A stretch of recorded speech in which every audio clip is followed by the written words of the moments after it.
एक छोटे से गांव में भगवान शिव का एक मंदिर था। दूर दूर से लोग वहां पूजा करने आते थे, शांति, समृद्धि और मार्गदर्शन की कामना करते हुए। लेकिन वहां एक व्यक्ति था जिसकी भक्ति बाकी सभी से अलग थी। उसका नाम था भगत। भगत कोई बड़ा पंडित या संपन्न व्यक्ति नहीं था। वह एक साधारण किसान था जो गांव के किनारे एक छोटे से कच्चे घर में रहता था। लेकिन भगत के पास जो चीज़ थी वह थी उसकी अडिग श्रद्धा।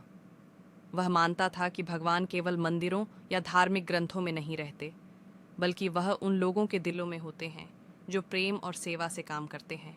हर सुबह जैसे ही सूरज की पहली किरण धरती को छूती, भगत अपना दिन एक प्रार्थना के साथ शुरू करता। वह पौधों को पानी देता, जानवरों को खिलाता और अपने पड़ोसियों की मदद करता।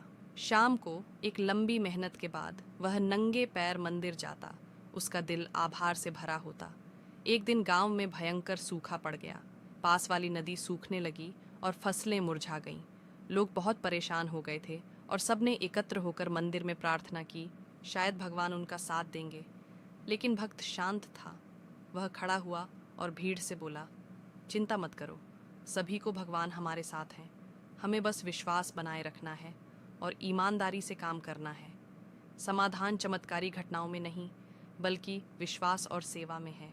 यदि हम प्रेम से काम करेंगे तो भगवान हमें मार्गदर्शन देंगे। गांव वाले हैरान होकर उसे देख रहे थे। कुछ लोग आपस में फुसफुसाए, भगत जो एक साधारण किसान है, क्या वह जानता है कि हमें क्या करना चाहिए? अगर बारिश नहीं होगी तो चमत्कारी घटनाएं कैसे होंगी? लेकिन भगत के शब्दों में एक शांतिपूर्ण शक्ति थी।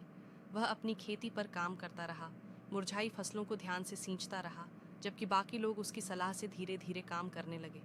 कुछ दिनों बाद गांव वाले एक चमत्कारी बदलाव को महसूस करने लगे। सूखा था, लेकिन भगत की ज़मीन पर कुछ अलग दिख रहा था। उसकी फसलें पूरी तरह से मुरझाई नहीं थीं और वहाँ पर्याप्त अनाज था ताकि वह अपनी परिवार का पेट भर सके और दूसरों के साथ भी बांट सके। जिज्ञासु होकर कुछ गांव वाले भगत की ज़मीन पर गए और देखा कि भगत ने पास के कुएं से एक जलमार्ग बनवाया था और वह हर बूंद का इस्तेमाल पूरी तरह से कर रहा था। वह जो भी पानी पाता उसे बड़े ध्यान से बचाता और जो थोड़ा बहुत था उसे दूसरों के साथ साझा करता। उसकी अडिग श्रद्धा और निरंतर मेहनत ने गांव में एक बदलाव की लहर दौड़ा दी थी। एक दिन जब भगत कुएं के पास बैठा था, एक गांव वाला उसके पास आया और पूछा, भगत, तुम्हारी ज़मीन कैसे उग रही है जबकि बाकी सब सूखा पड़ा है? तुम्हारे पास कौन सा जादू है? भगत मुस्कुराते हुए बोला, मित्र, यहाँ कोई जादू नहीं है। ये बस भगवान पर विश्वास और सेवा है। जैसा कि कहते हैं, भगत के बस में है भगवान। जब एक भक्त सच में भगवान को समर्पित हो जाता है तो वही उसे मार्गदर्शन देता है। ये चमत्कारी घटनाओं का इंतज़ार करने के बारे में नहीं है, बल्कि अपने काम को प्रेम से करने के बारे में है। और भगवान हमें ऐसे मार्ग दिखाएंगे जिनकी हमें कभी कल्पना भी नहीं थी। वह गांव वाला कुछ देर चुप रहा और फिर समझ गया। भगत के शब्दों ने उसके दिल को छुआ था। समय के साथ गांव वालों की सोच बदलने लगी। वे भी अब अपने संघर्षों का सामना विश्वास और एकजुटता के साथ करने लगे। जो लोग पहले भगत की बातों पर संदेह करते थे, अब उसकी विनम्रता और परिश्रम की सराहना करते थे। सूखा खत्म नहीं हुआ था, लेकिन गांव मजबूत हो गया था।